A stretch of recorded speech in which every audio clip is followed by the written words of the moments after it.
궁금한 이야기 H 이제 시작해보도록 하겠습니다. 늘 평상시처럼 인사하던 슈퍼 가게 아저씨. 그 아저씨가 알고 보니 연쇄살인마였나? 이런 상상만은 정말 끔찍하지 않나요, 여러분? 여러분이라면 믿겨지십니까? 그게 우리나라의 주변국인 바로 중국에서 일어난 사건인데요. 이 사건으로 중국 대륙은 정말 큰 충격에도 빠지기도 했습니다. 그럼 지금부터 그 이야기를 한번 해보도록 하겠습니다.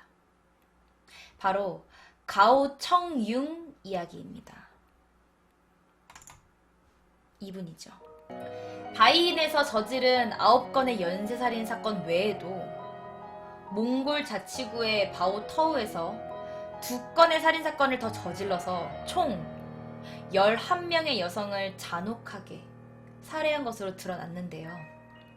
그동안에 호적이 외지에 등록되어 있어서 DNA 대조가 불가능해서 번번이 공안의 수사망을 피하는 데 성공을 했습니다만 공안에서 호적과 관계없이 바이인시에 거주하는 모든 남성의 DNA를 전수조사하면서 결국 빠져나가지 못하며 2016년 8월 26일에 검거되었다고 합니다.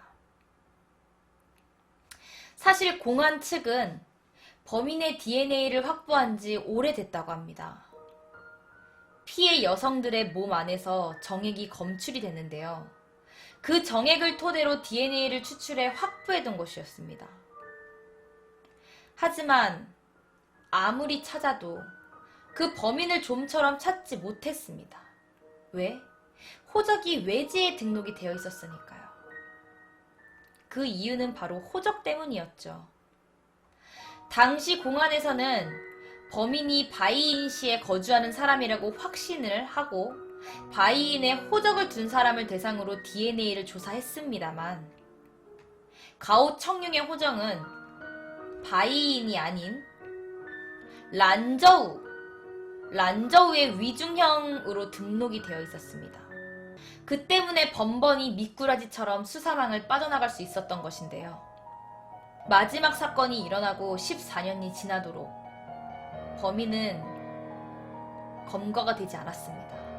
그리고 공안 측에서는 특단의 조치를 내렸다고 합니다. 근데 그 방법이란 게요. 참으로 대륙의 기상이 느껴지는 발상이었는데요. 그것은 바로 DNA 전수조사였습니다. 호적 등록 여부와 관계없이 일단 바이인시에 거주하고 있는 모든 남성들의 DNA와 지문들을 대조하는 수법으로 범인을 찾아낼 수 있었고요. 마침내 첫 사건이 있고 무려 28년 3개월 만인 2016년 8월 26일 범인 가오청융을 검거하는 데 성공하게 됐다고 합니다. 너무나도 오랜 시간이 걸렸죠. 그리고 이 가오청융이 어떤 살인을 저질른지 말하자면요. 지금 한번 읽어보겠습니다. 1988년 5월 26일 바이인시 융평가에서 바이인 공사 직원 바이 모씨의 집에 침입을 해서 한 명의 여자를 강간 후 목을 자르고 칼로 26군데 찔러서 살해를 했습니다. 그리고 1994년 7월 27일 날 바이인 공정국 여사원 독신자 숙소에 침입을 해서요. 스모 씨를 강간한 후 또 목을 자르고 칼로 36군데를 난자해 살해를 했습니다. 그리고 1998년 1월 13일 바이인시 바이인구 성리가에서 양모 씨의 집에 침입을 해서 강간한 후 목을 자르고 칼로 16군데를 난자해 살해한 후에 귀에서 두정부까지 13cm 곱하기 24cm 살을 도려냈다고 하지요. 그리고 1998년 1월 19일 바이인시 바이인구 스위찰로라는 곳에서 덕모 씨의 집에 침입해서 강간을 한 후 목을 찌르고 칼로 8군데를 난자해 살해한 후 왼쪽 유두와 등에서 30cm의 살을 도려냈다고 합니다. 그리고 또 같은 연도 98년 7월 30일 바이인 공정국 직원 정 씨의 집에 침입을 해서 너무나도 안타깝지만 그의 8살 딸을 강간한 후 허리띠로 목을 졸라 살해를 했습니다. 이 사람들은 피도 눈물도 없네요. 그리고 또 같은 연도 98년도 11월 30일 약 4달 후죠. 바이인시 바이인구 등산로에서 바이인 공사 직원인 추이모 씨를 집에 침입해서 강간한 후 목을 자르고 칼로 22군데나 난자를 해 살해한 후 양쪽 젖가슴과 양손, 음부를 모두 칼로 도려냈다고 합니다. 그리고 2년 후 2000년도 11월 20일 바이인 면방적 공장 노동자 러모 씨를 집에 침입해 강간한 후 목을 잘라 살해하고 양손을 또 잘라내기 시작했는데요. 1년 후 2001년 5월 22일 바이인시 바이인구 스위찰로에서 부녀보건소 간호사 장모 씨의 집에 침입을 해 강간 후 칼로 16군데를 난자해 살해를 했고 그 다음에 2002년 2월 9일 타오런춘 호텔의 객실에 침입을 해서요.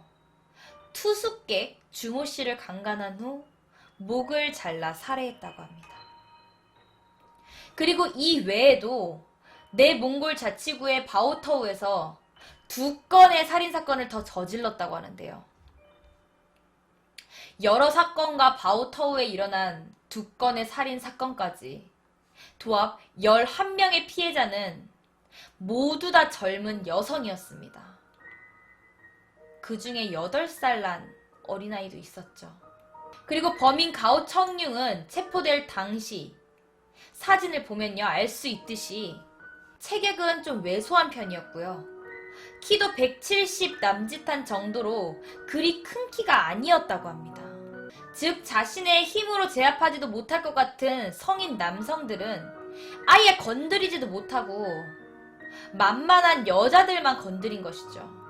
그 중에 8살밖에 안 된 어린이도 있었다고 합니다. 더군다나 첫 범행을 저지른 1988년은 그의 큰 아들이 태어난 해이기도 합니다. 아들이 태어난 그 해에 첫 번째 살인을 저지른 이 범인은 과연 무슨 생각을 살고 사는 걸까요?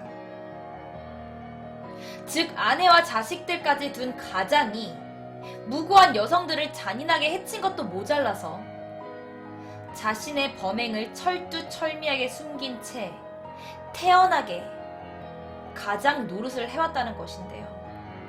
너무나도 태연하게 자상한 아빠 노릇을 해왔다는 것인데요. 정말 헛웃음이 나오고 소름 끼치는 일입니다. 그리고 또 위 범행 일지를 보면요. 가장 눈에 띄는 건 범행 주기인데요. 사실 연쇄살인법은 우리가 생각하는 것만큼 자주 살인을 일으키지 않는다고 합니다. 과거에 그것이 알고 싶다 해서 화성 연쇄살인 사건에 대한 분석을 진행하면서 인터뷰에 응했던 미국의 유명한 프로파일러 팻 브라운의 말에 따르면요. 연쇄살인범의 감정은 마치 롤러코스터를 타는 듯 기분이 좋았다가 나빴다가 이렇게 끊임없이 반복하는 타입이라고 합니다. 그들은 극도로 기분이 나쁠 때에만 잔인하게 살인을 저지른다고 하는데요. 그래서 첫 살인사건은 1988년에 일어났는데요. 2차 살인사건은 1994년. 그 주기가 6년 2개월이었다고 합니다. 그리고 3차 사건은 98년 1월에 일어나서 주기가 약 3년 6개월로 줄어들었고요. 그 후에는 99년을 제외하고는 매년 최소 한 건씩 살인을 저질렀다고 합니다. 1년에 한 명 살인이라. 무슨 생각을 하고 살인을 하는지 모르겠네요. 이는 살인을 거듭하면서 그 자신이 아마도 살인의 맛에 들렸다고 볼 수도 있는데요. 유명한 쾌락 살인마 정남규는 이렇게 말했다고 합니다. 일찍이 담배 끊는 건 할 수 있어도 살인을 끊는 거는 못하겠다 라고 말할 정도로 자신이 살인 중독을 앓고 있음을 밝혔고요. 세간을 경악시킨 바가 있죠. 가오청룡 역시 범행 주기가 시간이 갈수록 점점 짧아지는 것에서 살인의 맛에 들렸다고 봐야 할 것이라고 생각하는데요. 결국 가오청룡은 사형을 판결받고 형 집행이 되어 지금은 다행히도 이 세상 사람이 아니라고 하는데요. 빨리, 정말 조금만 더 빨리 잡혔더라면 피해자가 더는 늘어나지 않았다고 생각을 합니다. 조금 더 DNA를 빨리 검사를 했다라면 아무래도 피해자가 줄어들지 않았을 거라는 안타까운 사실입니다만, 이 사건을 살피면서 정말 주변 사람을 어떻게 믿어야 할지,